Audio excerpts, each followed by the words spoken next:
السلام علیکم ورحمۃ اللہ وبرکاتہ۔ ان الحمد للہ والصلاۃ والسلام علی رسول اللہ، اما بعد۔ محترم ناظرین اکرام اور عزیز طلبہ، کتاب تقویۃ الایمان کے درس میں آپ کا خیر مقدم ہے۔ آج ہم ایک حدیث اور اس کی شرح ملاحظہ کریں گے۔ چنانچہ مؤلف رحمہ اللہ نے مسند احمد کے حوالے سے ایک حدیث بیان فرمائی۔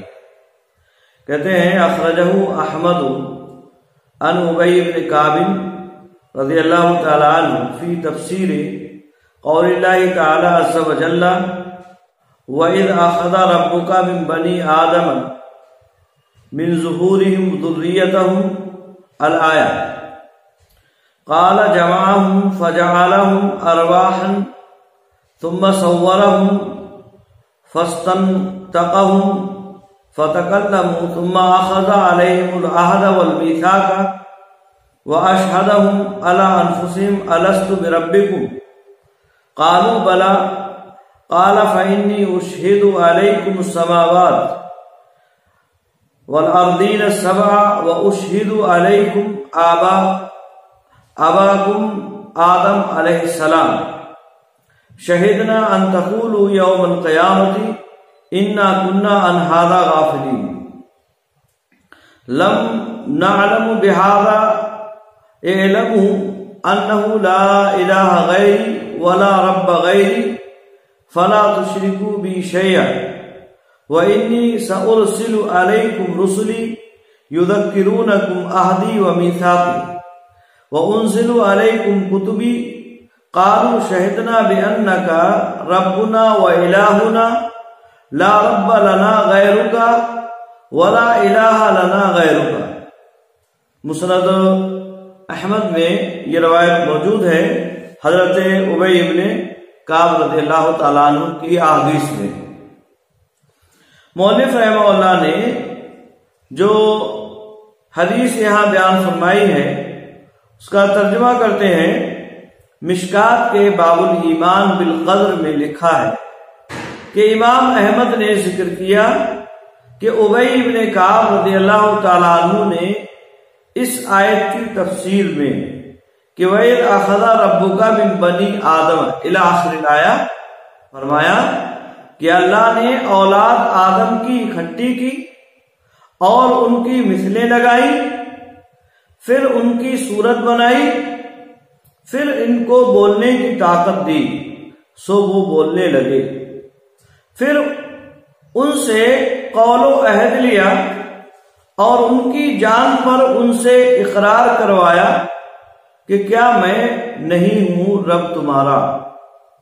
بولے کیوں نہیں؟ فرمایا سو میں گواہ کرتا ہوں تم پر ساتوں آسمانوں اور ساتوں زمینوں اور تمہارے باپ آدم علیہ السلام کو اس واسطے کہ کہیں کہنے نہ لگو قیامت کے دن ہم جانتے نہ تھے۔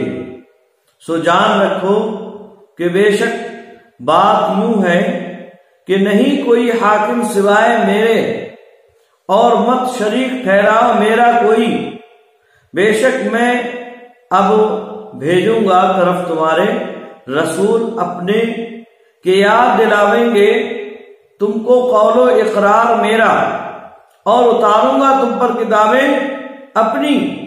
بولے اقرار کیا ہم نے کہ بے شک تو مالک ہمارا ہے اور حاکم ہمارا، نہیں کوئی مالک ہمارا تیرے سوائے اور نہیں کوئی حاکم ہمارا تیرے سوا۔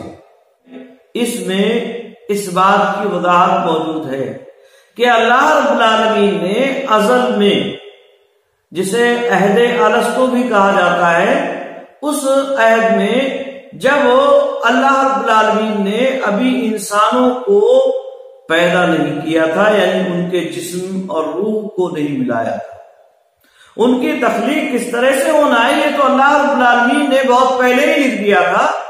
حضرت آدم علیہ السلام کی پشت سے، ان کی پیٹھ سے تمام انسانوں کو جو قیامت تک پیدا ہونے والے ہیں سب کو اللہ رب العالمین نے اکٹھا فرما لیا اور ان کے الگ الگ جوڑے لگائے، الگ الگ ان کے گروپ بنا دیے کہ یہ نیک ہیں، یہ انبیاء ہیں، یہ صلحاء ہیں، یہ اولیاء ہیں، یہ فلاں ہیں، یہ بدکردار ہیں، یہ گناہگار ہیں۔ اس طرح سے الگ الگ سب کو اللہ رب العالمین نے اکٹھا فرمایا اور ان سے عہد و پیمان لیا۔ اور وہ عہد و پیمان کیا ہے کہ میں کیا تمہارا رب نہیں ہوں؟ تو سب نے یہی عہد و پیمان کیا کہ ہاں تو ہمارا رب ہے، تیرے علاوہ کوئی ہمارا رب نہیں، تو ہی ہے ہمارا رب اور تیرے علاوہ کوئی رب نہیں۔ چنانچہ مؤلف اس حدیث کو بیان کرنے کے بعد فائدے کے تحت لکھتے ہیں، یعنی اللہ نے سورہ اعراف میں فرمایا ہے کہ اور جب نکالی تیرے رب نے نبی آدم کی پشت سے ان کی اولاد اور اقرار کروایا ان سے ان کی جانوں پر کہ کیا میں نہیں ہوں رب تمہارا؟ بولے کیوں نہیں؟ قبول کیا ہم نے اپنے ذمہ پر، یہ ہم نے اس لیے کیا کہ کہیں کہنے لگو قیامت کے دن کہ بے شک ہم اس بات سے غافل تھے، یا کہنے لگو کہ شرک تو کیا تھا ہمارے باپ داداؤں نے پہلے سے اور ہم تھے پیچھے ان کے، سو کیا برباد کرتا ہے تو ہم کو ان جھوٹوں کے کام کے بدلے۔ یہ ترجمہ کلام اللہ کی آیت کا ہے، یعنی یہ ترجمہ جو ہے اس سے پہلے بیان کیا ہے، یہ اللہ رب العالمین کی آیت کا ترجمہ ہے۔ سو اس کی تفسیر میں ابی ابن کعب رضی اللہ تعالیٰ عنہ نے فرمایا کہ اللہ تعالیٰ نے ساری اولاد آدم کی اکٹھا کی ایک جگہ اور ان کی جدا جدا مثلیں لگائی، یعنی ان کی قطاریں بنا لی، جیسے پیغمبروں کی جدا مثل اور اولیاء کی جدا مثل اور شہیدوں کی جدا اور نیک بختوں کی جدا اور حکم بردار لوگوں کی جدا اور بدکاروں کی جدا، اور اسی طرح سے کافروں کی مثلیں لگائیں جیسے یہود و نصارہ اور مجوس و ہنود علی ھذا القیاس۔ پھر ان سب کی صورتیں بنائیں، یعنی ہر کسی کی صورت جیسی دنیا میں بنانی منظور تھی ویسے ہی وہاں ظاہر تھی، کسی کو خوبصورت، کسی کو بدصورت، کسی کو سماخا یعنی جس کی آنکھیں پوری ہوں، کسی کو گونگا، کسی کو کانا، کسی کو اندھا، علی ھذا القیاس۔ پھر ان کو بولنے کی طاقت دی، پھر ان سے اللہ تعالیٰ نے یوں فرمایا کہ کیا میں تمہارا رب نہیں؟ سو سب نے اقرار کیا کہ تو ہمارا رب ہے۔ پھر ان سے قول و اقرار لیا کہ میرے سوا کسی کو حاکم و مالک نہ جانیو اور کسی کو میرے سوا نہ مانیو۔ سو ان سب نے ان سب باتوں کا قول و اقرار کیا اور اللہ نے اس بات پر آسمان و زمین و آدم علیہ السلام کو گواہ کیا اور فرمایا کہ اس قول و قرار کے یاد دلانے کو پیغمبر آئیں گے اور کتابیں لائیں گے۔ سو ہر کسی نے جدا جدا اللہ کی توحید کا اقرار کیا اور شرک کا انکار کیا۔ جتنے بھی انبیاء آئے انہوں نے توحید کو بیان کیا اور اس کا اقرار کرایا اور اسی طرح سے شرک سے انکار کرایا اور شرک کی مذمت بیان کی انہوں نے۔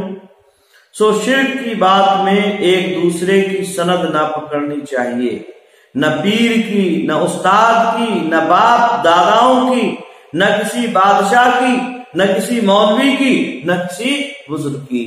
کتنی اہم اور اچھی بات مؤلف نے یہاں بیان فرمائی۔